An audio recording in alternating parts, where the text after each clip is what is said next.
All right, give this story a listen if you can relate to habitually putting other people's needs ahead of your own, or worrying that asking for what you need or want is too much, or it'll be a bother, or it will upset someone. Okay, so last week, my husband and I went on a cruise, and the day before we left, I wanted to get my nails done in a fun color, and I wanted a pedicure.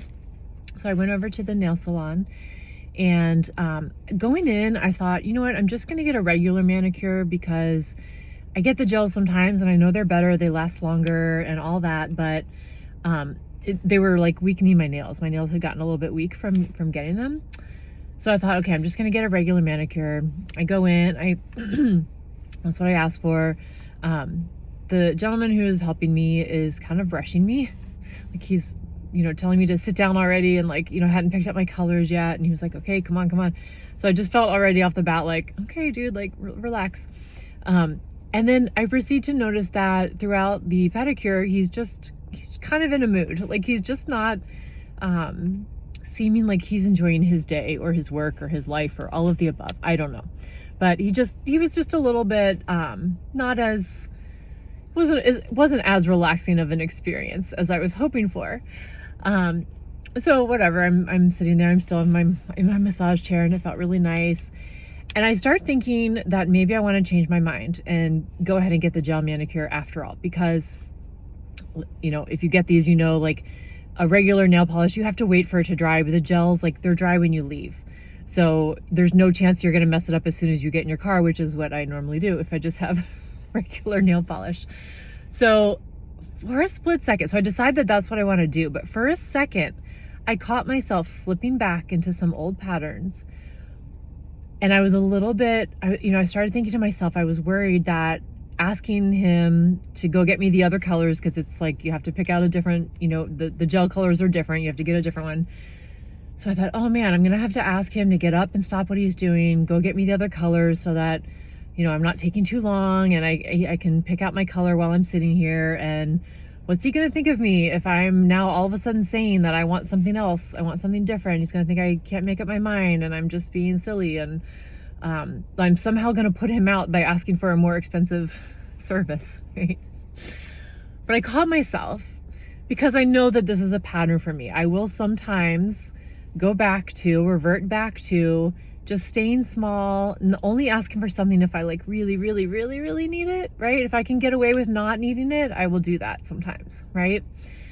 And I've done a lot of work on this. I've gotten a lot of coaching around this. I have trained myself to recognize it. And so that's what happened in this moment, right? Because the goal is not for these things to never happen. The goal is to recognize when you're doing it, when it's coming up for you, so that you can then stop it in its tracks and make a more empowered choice.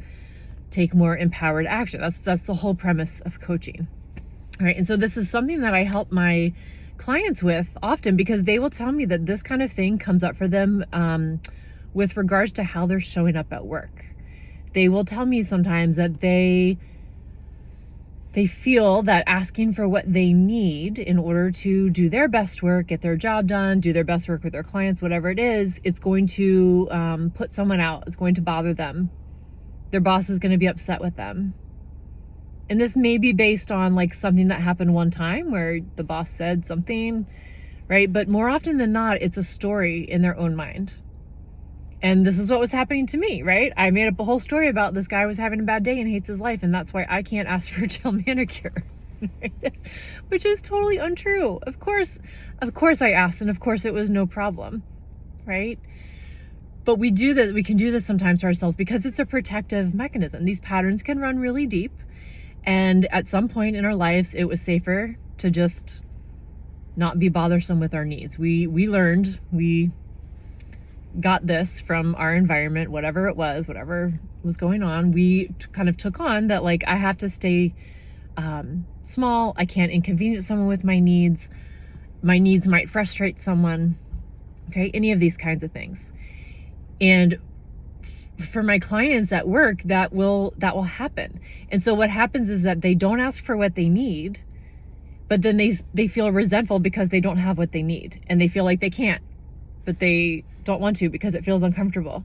And so then they don't have what they need, but then they feel resentful, right? And it just keeps this cycle going, and they stay stuck and they can't get out of it. And so that's where I come in with the coaching, and I can help reflect when I see that happening. I can help them learn how to move through that, because it will feel uncomfortable. It will feel unsafe. It will feel like you can't do it.